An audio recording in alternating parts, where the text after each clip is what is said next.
forbid you spend over $1,500, you're gonna have a panic attack.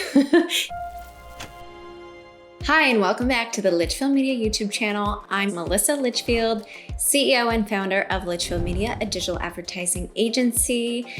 I am your host, your go-to person for all things digital advertising, marketing, and sales funnels for course creators, online business owners, and product-based businesses.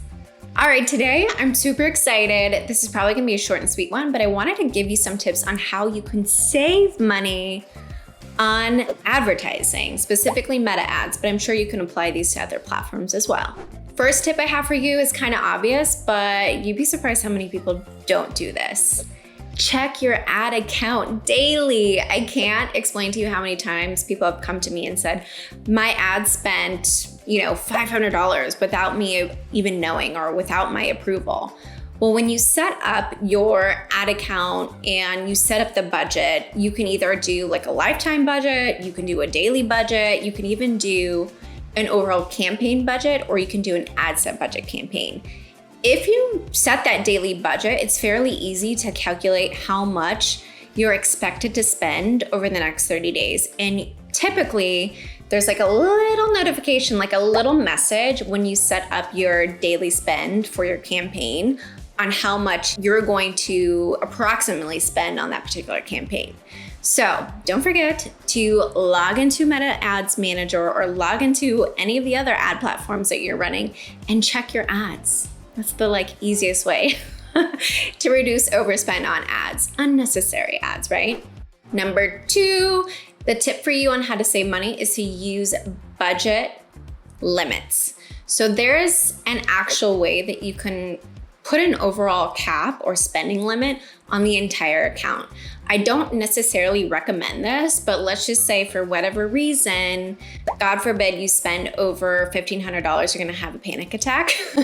You can set your ad account spending limit to spend only that. And once you hit that particular spend cap or limit, it's going to turn off everything. Now, the reason why I don't encourage this is because if something was converting, it's going to automatically turn off and it's going to be a pain to either get that back up and running, or it may not convert the same ever again.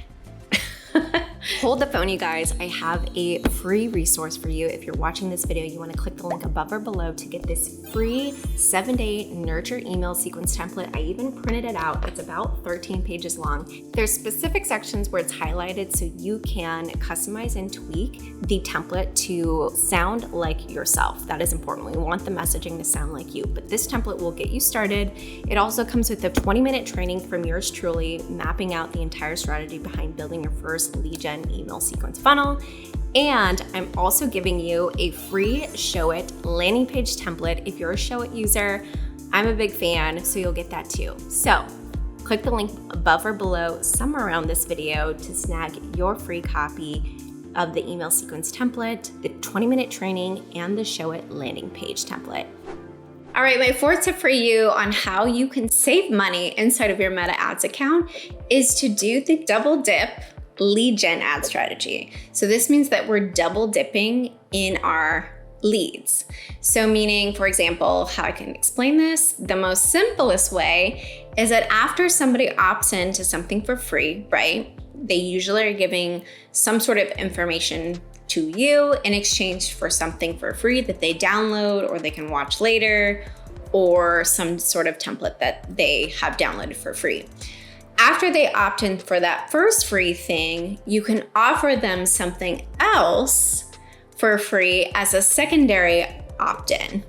Basically meaning that instead of running a separate ad campaign to generate leads for an additional offer, you can put this behind, right? You can put this offer behind the first lead magnet and you can utilize that as your tripwire.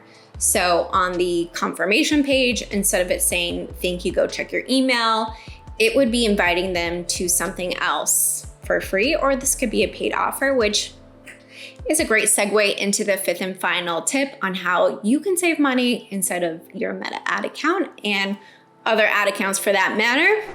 So 5th and final tip is to actually utilize a tripwire. a paid tripwire. So the previous tip was all about double dipping in your lead gen ad strategy and offering a second additional free offer after that first thing, right? Because you're paying already for the first lead. Why not also get them to opt in for free for something else so you don't have to pay for that additional second ad campaign? But the other option is to actually include something paid after the free thing and act as a tripwire. So this is a great way to offset your ad spend. So essentially you're gonna save money, right? So that's our saving cost method for saving some money instead of your advertising platform. So those are the 5 tips. First one was to check your ad account daily. Second tip was to implement some ad campaign budgets or ad set budget limits. Third tip was to actually implement an overall ad account spending limit, which again, I would not recommend, but it's going to turn off everything once it hits that particular cap or limit. Fourth tip was to implement the double dip lead gen ad strategy. And fifth tip was to implement a tripwire strategy to help offset the cost of your ads. All right, that's it for today. Hope you love this quick and short video with my 5 tips on how to save some money inside of your Meta ad account platform. Bye.